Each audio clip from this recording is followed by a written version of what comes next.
Sir! Andito ka, sir! Sir, meron ako irereklamo sa'yo. Ano naman yun, ma'am? Ba't ang tagal nitong bahay ko? Isang linggo na ganito pa rin! Ma'am, kasi nga bumabagyo na naman, ma'am. Isang linggo na ganito pa rin yung bahay ko. Bagyo kasi.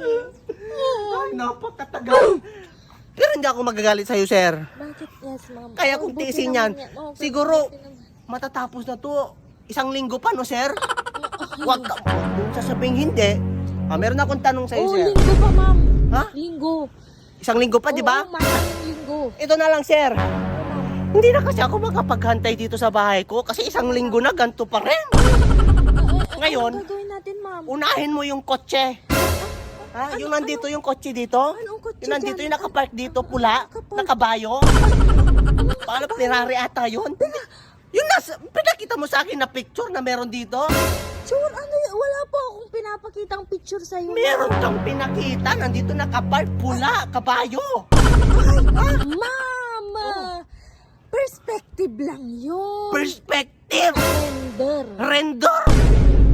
Hindi mo ibibigay yon? Hindi mo ibibigay yon?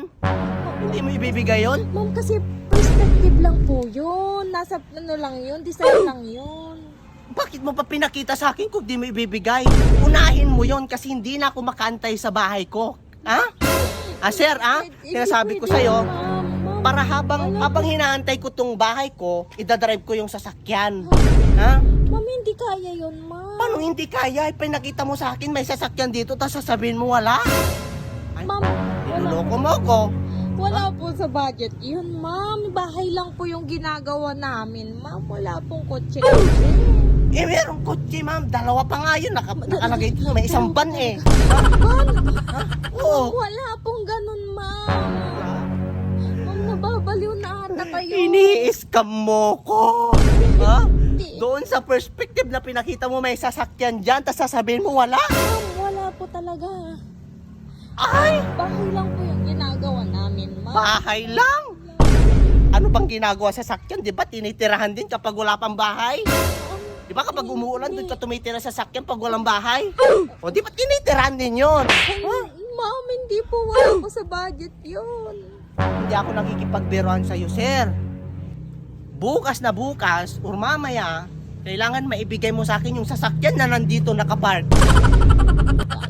Ma'am, Lagi mo na lang sinasabi. budget doon. Sir, bakit mo pa pinakita sa akin yung sasakyan na yun kung hindi pala para sa akin? Ma'am, pang design lang yun. Paano pang design? Ba't pa kasi kayo naglalagay ng mga sasakyan ng hindi pala para sa amin? Ma'am, para maganda yung perspective. Na-stress ako sa'yo.